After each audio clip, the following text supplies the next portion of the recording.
Hvad er det perfekte menneske? Det perfekte menneske er en person, som har det godt med sig selv, og som gør det, personen selv har lyst til, og ikke lader sig sådan kue af, hvad andre synes og tænker, og sådan har sin egen stil, og ikke går op i, at de andre synes, at noget andet er fedt. Det perfekte menneske, det er, som samfundet jo mener, en person, der er rig, og en person, der er flot. Det perfekte menneske, som pigerne ser det, skal de nok være sådan tynde og slanke, og med langt, lyst hår. Jeg tror, det perfekte menneske, det er et menneske, der har det godt med sig selv. Jeg tror, det perfekte menneske, det er et menneske, der hviler i sig selv, så man tør at stå frem med, hvem man selv er. Både kan se ens egen fejl, men også, hvis der er andre, der har fejl, så ligesom på at hjælpe. Der findes ingen, der er perfekte. Alle fejler et eller andet. Et menneske, der hviler i sig selv. Og som er glad for sit udseende og ikke vil lave noget om sig selv. Og som kan hjælpe andre, og i stedet for at tænke på sig selv.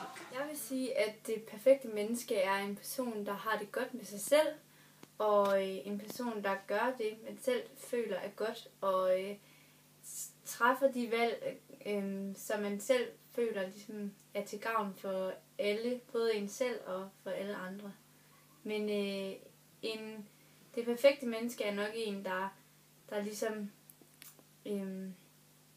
bare har det godt med sig selv, og både indeni og udenpå, og føler eller prøver at gøre det bedste for alle andre. Okay. Det perfekte menneske, det er en person, der ikke tager stoffer eller sådan gør noget godt for samfundet.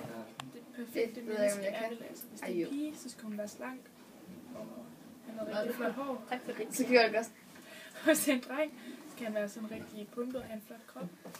Det perfekte menneske for mig er et glad menneske, som er tilfreds med sig selv og sin krop, og som har et godt arbejde og et perfekt liv. Perfekte menneske er et menneske, der godt kan fejle, og som er sig selv. Perfekte menneske, det er en person, der ikke bare tænker, at han skal være færdig med skolen, men altså virkelig tager skolen seriøst og får en god uddannelse og alt det der. Det er det perfekte menneske. Og det skal dufte godt. Altså, de fleste, det er jo sådan noget med god krop, god stil, har det fucking fedt. Og En, der måske har en god uddannelse og er helt klog og bare kan det hele. Og de skal være rige. Og de skal have et godt job. Og en god uddannelse. Fisse! Altså sådan en naturlig smuk. Uden at behøve at gå make op. Bare sådan smuk i sig selv. Ja, man siger lidt sådan, at det er en, der kan det hele. En, alle synes er flot, og så er man bare perfekt, hvis man har store bryster og pæn krop og de flotteste hår. Men så er der altid et eller andet, der hænger på den. Altså, fordi så er det, enten så er det personligheden, den er gal med, eller et eller andet. Ja, så jeg vil ikke sige, at der er nogen perfekt. Eller sådan en klamtær. Er det perfekte menneske? Jamen altså, det perfekte menneske, det er nok en, der ikke har gjort noget ondt, eller en, som har mange penge. Det er et ægte menneske. En, der er sød, og en, der ikke lyver. Piger, de tænker sådan, wow, jeg skal være pumpet, og sådan, og solbrune, og jeg skal bare score en masse damer.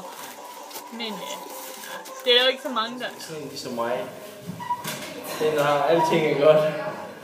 Ja.